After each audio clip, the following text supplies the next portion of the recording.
Today we're reading from the Gospel of John chapter 3, verse 16 to verse 21. And the first verse of this passage must be one of the best known and best loved verses of the New Testament. For God so loved the world that he gave his only Son, so that those who believe in him may not perish but have eternal life. It's the gospel in a nutshell. But the next bit is less well known, and I think it's terribly important. It goes on, God did not send his Son to condemn the world, but that the world might be saved. When I was teaching ethics, we used to debate the difference between outcomes of an action or a decision and intentions. Which matters most? Does the outcome of an action have to be right?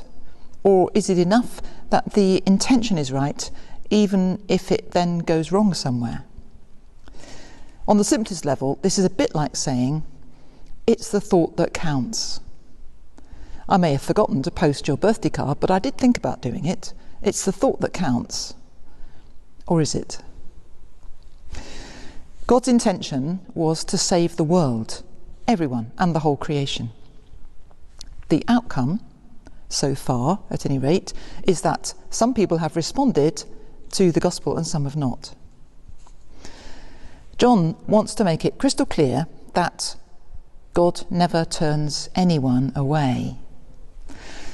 It's not God who pronounces judgment, he says, but we ourselves, who judge ourselves, and we do that by the way we react to the gospel.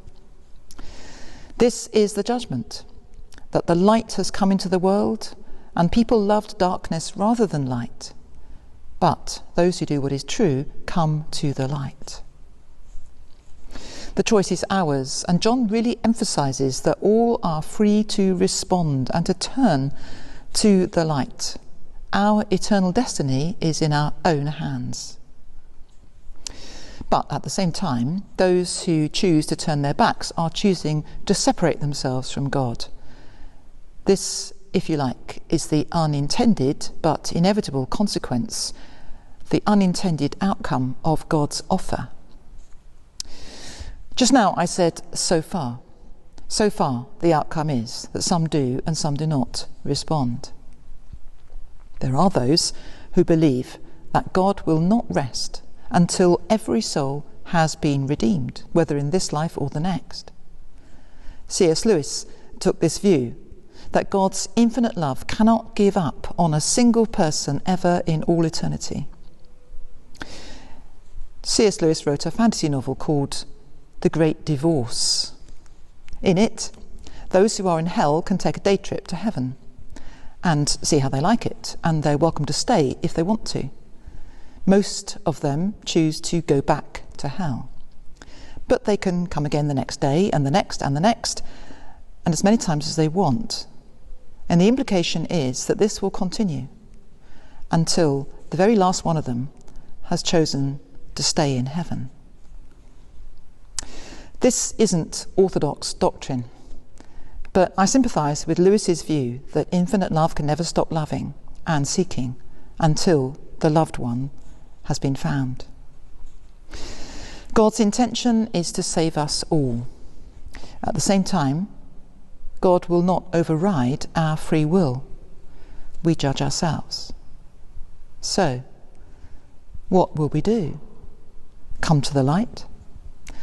Open ourselves to the piercing gaze of total love, utter goodness, perfect truth? We may have to make some changes to bear the piercing gaze of that love, that scrutiny. Or will we hide in the darkness, turn away from that light, shut it out?